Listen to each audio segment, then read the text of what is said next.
Questões sobre meio ambiente, ela diz o seguinte: com algumas exceções permitidas por lei, a utilização em veículos de qualquer espécie de equipamento que produza som só será permitida em nível de pressão sonora. Esse pressão aqui é volume, tá? Vamos entender como volume, volume sonoro. E quando fala aqui equipamento que produza som, ele está se referindo ao som automotivo, porque a buzina, alarme e outros dispositivos do veículo têm uma regulamentação específica, tá? Então falou equipamento que produza som é equipamento de som, o som que você coloca no seu carro para ouvir música, beleza? Há tempos atrás, existia bastante tempo na verdade, existia um limite tolerável. Hoje, na atual legislação, o que vale é isso aqui, ó. Não audível pelo lado externo do veículo, tá? Então aqui, ó, só será permitida em nível de pressão sonora não audível pelo lado externo do veículo. Como assim, professor? Então quer dizer que se eu colocar um som no meu carro e o policial que está na calçada lá do lado de fora ouvir o som desse carro, eu já posso ser multado? Pode sim, exatamente. Poxa, mas eu vejo tanta gente andando com aquele pancadão no carro. Pois é, mas é infração de trânsito, pode ser multado, tá? Não tem mais esse lance aqui de 120, 100 decibéis, 90 decibéis. Há muitos anos atrás existia isso. Mas se eu não me engano, desde 2016 que isso mudou, tá? Hoje o som não pode ser ouvido pelo lado externo.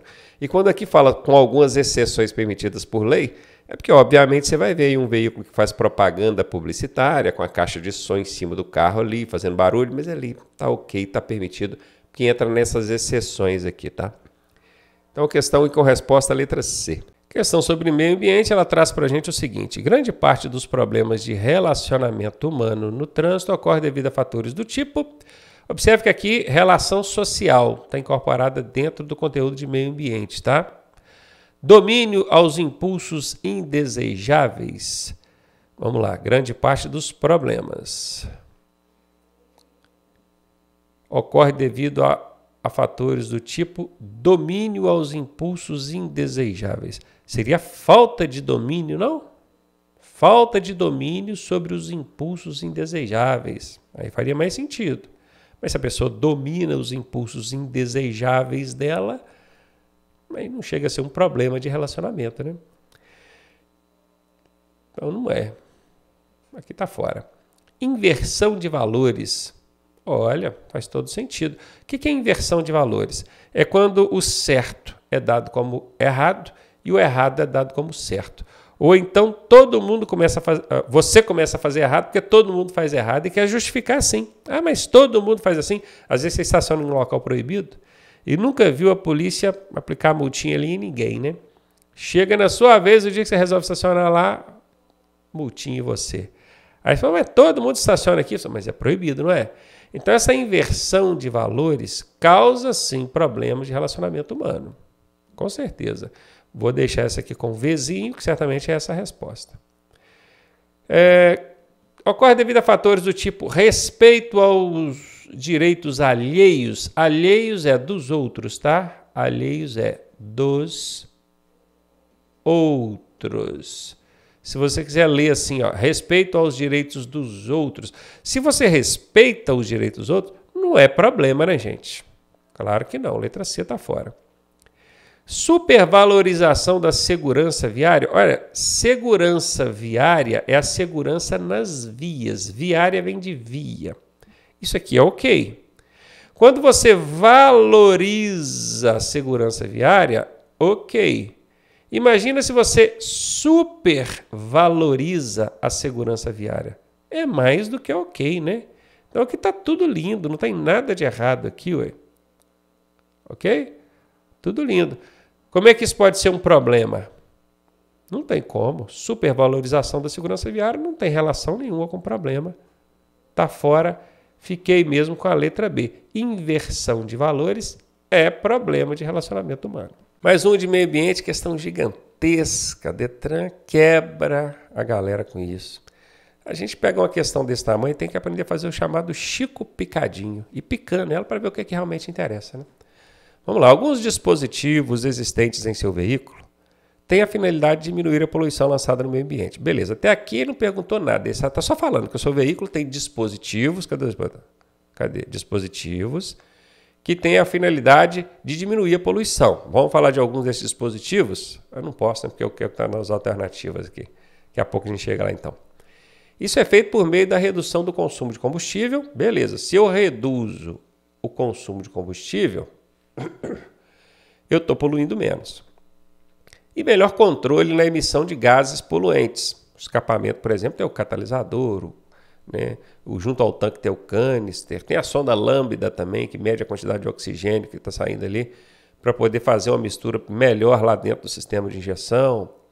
Mas enfim, vamos lá. Qual dispositivo não? Quer saber qual dispositivo não agrega as funções acima mencionadas? Está falando que o carro tem dispositivos que vão diminuir a poluição, diminuir o consumo de combustível, controlar os gases. Quer saber qual dessas alternativas não é um dispositivo que agrega essas funções? A injeção eletrônica é.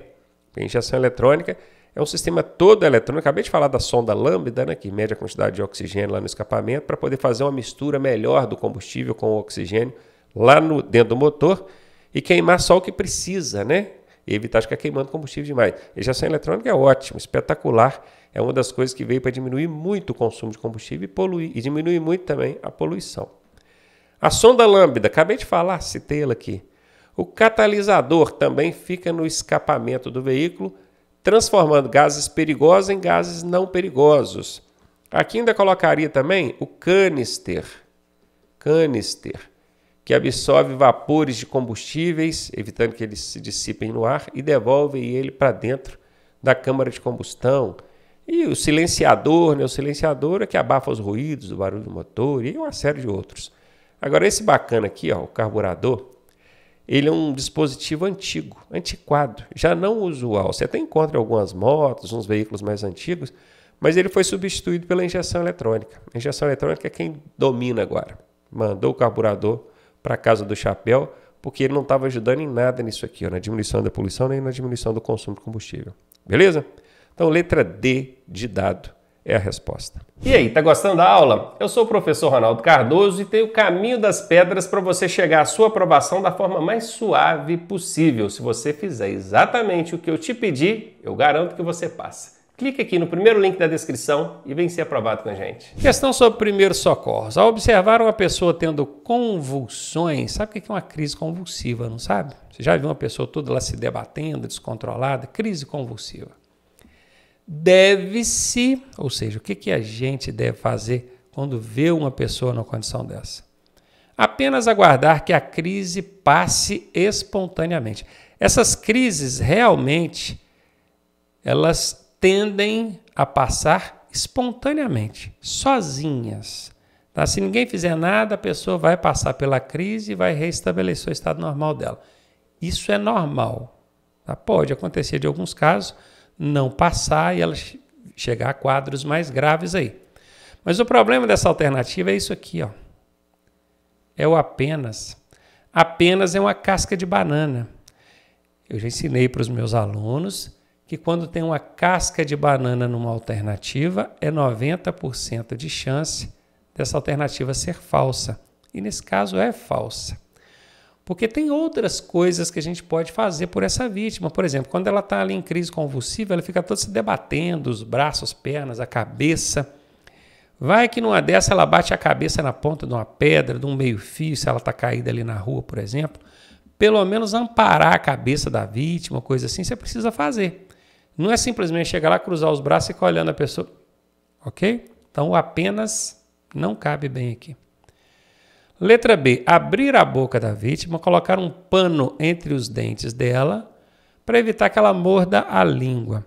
É muito comum a gente ver pessoas abrindo a boca de uma vítima em crise convulsiva para puxar a língua dela para fora.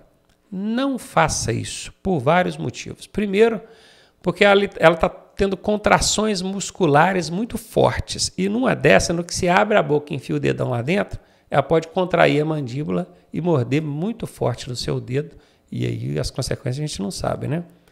Segundo, que não é sempre que a língua dela vai voltar para dentro da glote, impedindo a passagem do ar. Se isso acontecer, aí tudo bem. Você pode ali calçar o canto da boca dela com um pano torcido, alguma coisa que não seja rígida, que senão ela vai morder, vai machucar a boca dela, né? Mas que consiga calçar para você puxar a língua ali sim. Mas esse é se houver um caso de obstrução da traqueia aqui, por conta da língua ter virado. A questão aqui não falou nada disso, só falou que ela está em crise convulsiva. Então calma, não precipita não, tá? Isso aqui, por enquanto, não é uma ação a ser adotada, sendo que a questão não apresentou esse quadro de língua voltada para dentro da glote, obstruindo a passagem do ar. Não falou nada na questão, então deixa para lá. Letra C. Pedir ajuda de outras pessoas para imobilizá-la, segurando-a firmemente contra o chão. Eu falei agora há pouco que segurar a cabeça para evitar que ela bata numa ponta de pedra, alguma coisa machucar. Tudo bem, a cabeça, sim.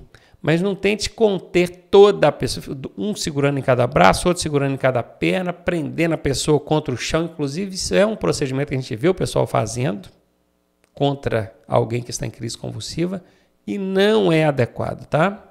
Então, tá fora, não faça isso.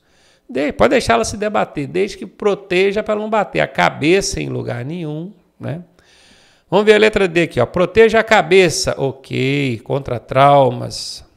Virá-la de lado para em caso de vômitos, o vômito não voltar para dentro da garganta. Realmente, toda vez que alguém está colocando secreção pela boca, seja saliva, alguma gosma ou vômito, você vira ela lateralmente, porque aí aquilo ali tende a sair de dentro da boca dela e não voltar para dentro das vias aéreas, obstruindo a passagem do ar. Tanto a primeira parte aqui está ok, quanto a segunda parte aqui está ok. Letra D de dado é a resposta a ser marcada. Primeiros socorros é o tema dessa questão e ela diz em sinistro. Sinistro é acidente, tá? Envolvendo motociclista. O procedimento adequado é remover o capacete somente em caso de muita dor. Bom, remover o capacete quebra uma das 10 regras sagradas. Não pode. Quebrou regra sagrada, não pode. E esse somente aqui é uma casca de banana. Quem estuda comigo sabe o que são as cascas de banana. Casca de banana são algumas palavras que aparecem na alternativa que nos dá 90% de chance dessa alternativa ser falsa. E ela é falsa, ela é incorreta. A gente já tinha descoberto isso por causa do remover o capacete. Isso não pode, isso quebra uma das 10 regras sagradas de primeiro socorro. Aí me aparece um somente, aí ajuda demais vocês que são meus alunos, né, que aprendem esses macetes aí. Já eliminei. Mudar a posição do motociclista para acomodá-lo melhor. Olha, é complicado.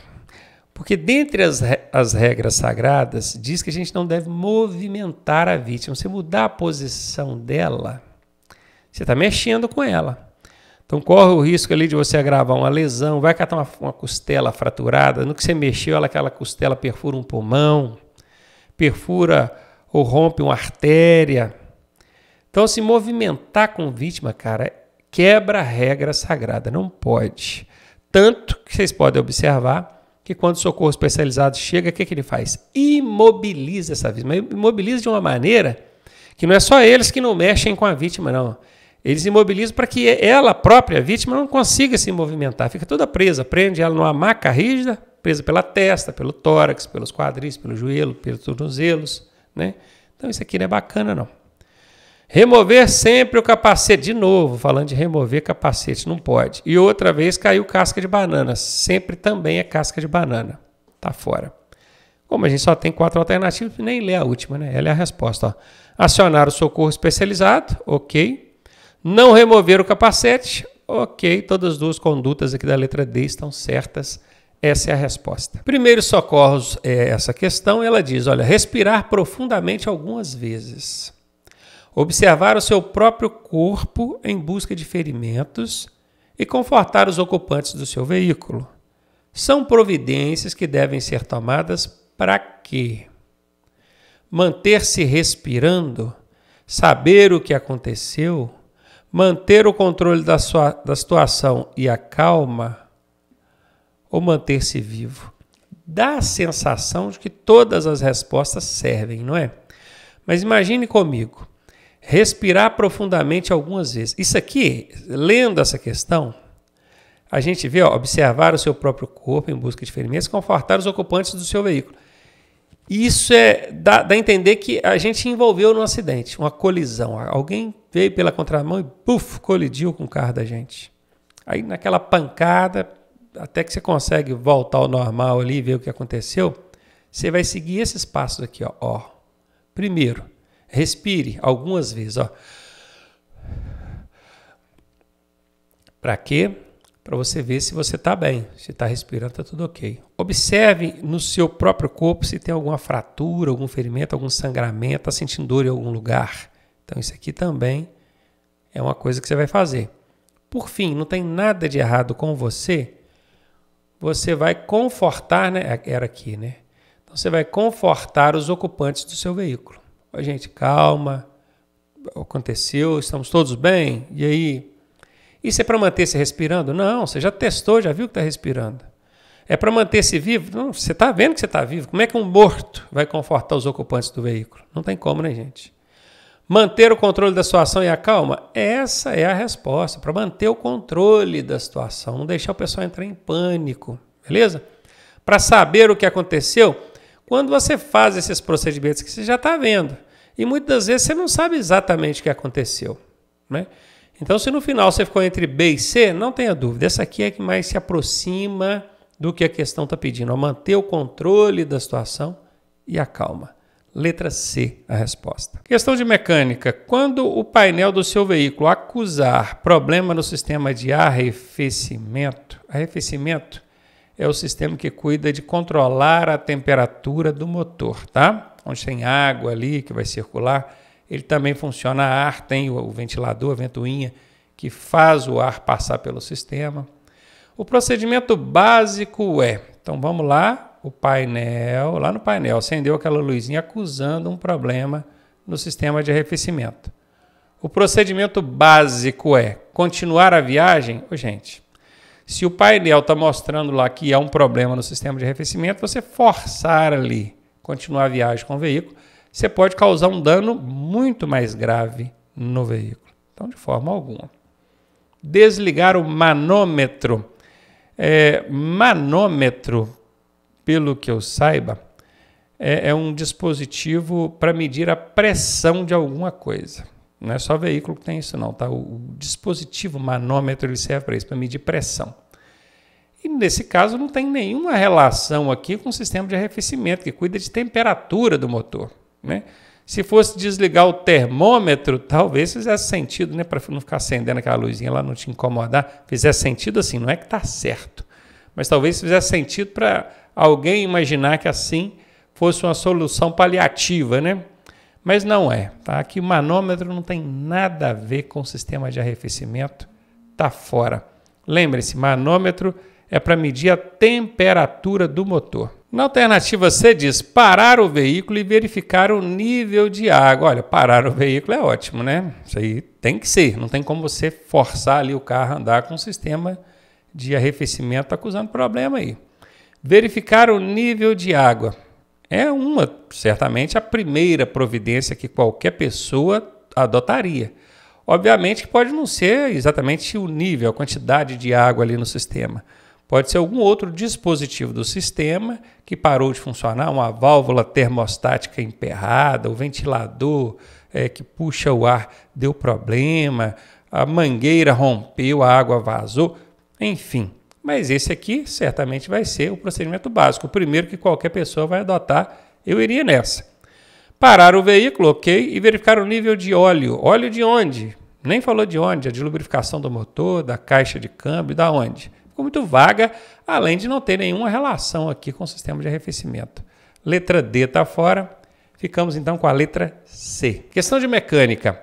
É medida máxima permitida para trincas no para-brisa fora da área crítica de visão em automóveis. Aqui fala fora da área crítica, Porque a área crítica é aquela área indispensável à visibilidade do condutor. O condutor está ali dirigindo, aquela área que ele fica olhando para ela o tempo todo, que é logo acima do volante ali, aquilo é área crítica. Dentro daquela área não pode ter trinca nem fratura nenhuma. Bateu uma pedra ali, fez uma trinquinha que seja, tem que ou reparar a trinca, que tem como você recuperar aquilo, né? Ou trocar o para-brisa. Beleza? Agora, fora dessas áreas críticas, quer dizer, não é exatamente ali na frente onde o motorista tá olhando, é permitido, às vezes, é permitido uma medida máxima ali na trinca. E é isso que a questão está querendo saber. Beleza? E aí, gente, é o seguinte, existem dois tipos de fraturas, aliás, existem dois tipos de danos ao para-brisa. Existe aquele dano que a pedrinha bate e faz tipo um asterisco, né? Aí bateu, ele fez tipo aquele asterisco. E existe aquele dano que bate e faz uma trinca. Esse aqui chama-se fratura circular. Guarde isso, porque isso pergunta em prova. Esse aqui chama-se trinca. Beleza? Ó, só fez assim, ó. É uma trinca. Deixa eu ver se eu consigo. Que eu fui fazer o negócio, fiz 2 riscos, não é para fazer 2 riscos. É um só. Esse aqui, peraí que eu peguei a caneta errada aqui. Esse aqui é uma trinca, esse aqui é uma fratura circular. Nesse caso aqui de fratura circular, a medida máxima permitida é 4 centímetros. Isso tanto faz para veículos de grande porte, caminhão, ônibus, carreta, micro-ônibus, quanto para veículos de pequeno porte, automóveis. Beleza? Agora, a trinca, ela tem uma medida diferente. Se for para veículo grande, 20 centímetros é o tamanho da trinca. Se for para veículo pequeno, é a metade disso, 10 centímetros. E aí, leia a pergunta, agora com essas informações aqui, leia a pergunta de novo. A medida máxima permitida para a trinca, está querendo saber essa aqui, ó, a trinca.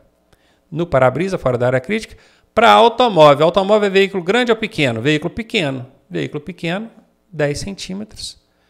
Tá aqui a resposta. Nossa, olha a pegadinha. Agora que eu olhei para as alternativas, quase que eu marquei errado ainda.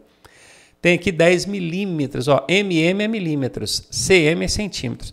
Meu amigo, se você marca 10 milímetros, você erra. Porque 10 milímetros é 1 centímetro.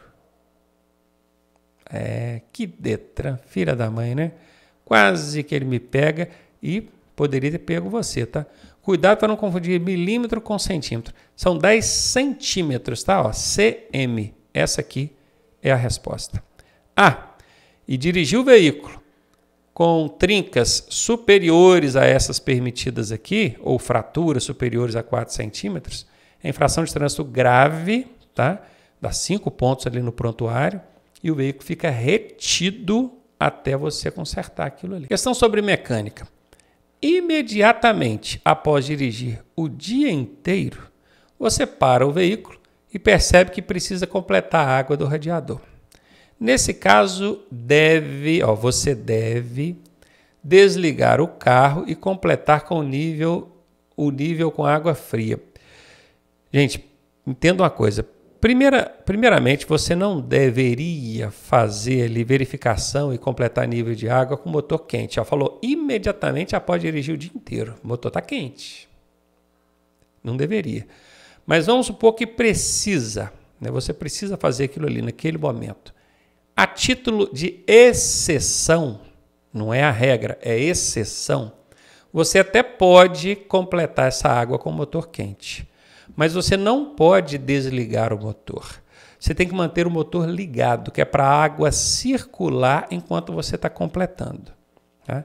Porque se você jogar água ali dentro do sistema, com o motor desligado e quente, corre um sério risco de você trincar o bloco do motor do seu carro, o cabeçote, não me lembro bem. Mas trincar, provocar danos muito mais severos no motor. Tá? Então, primeira coisa, o ideal seria fazer com motor frio.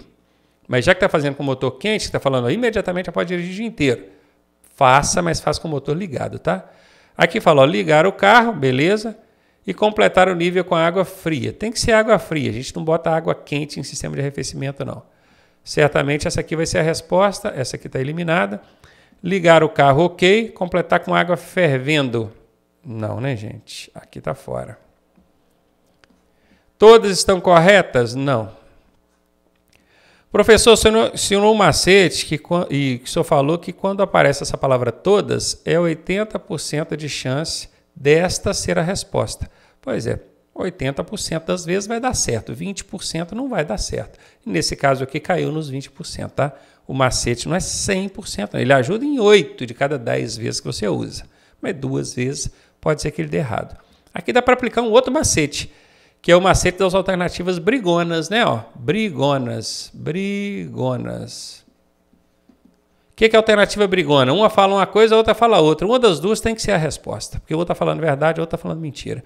Quando você identificar duas alternativas brigonas, uma brigando com a outra, você já sabe, a resposta tem que ser uma das duas. Tá? Se você identificou aqui as brigonas, você já sabe que A e D não é. Tem que ser B ou C. Por quê? Porque aqui fala, liga o carro e põe água fria.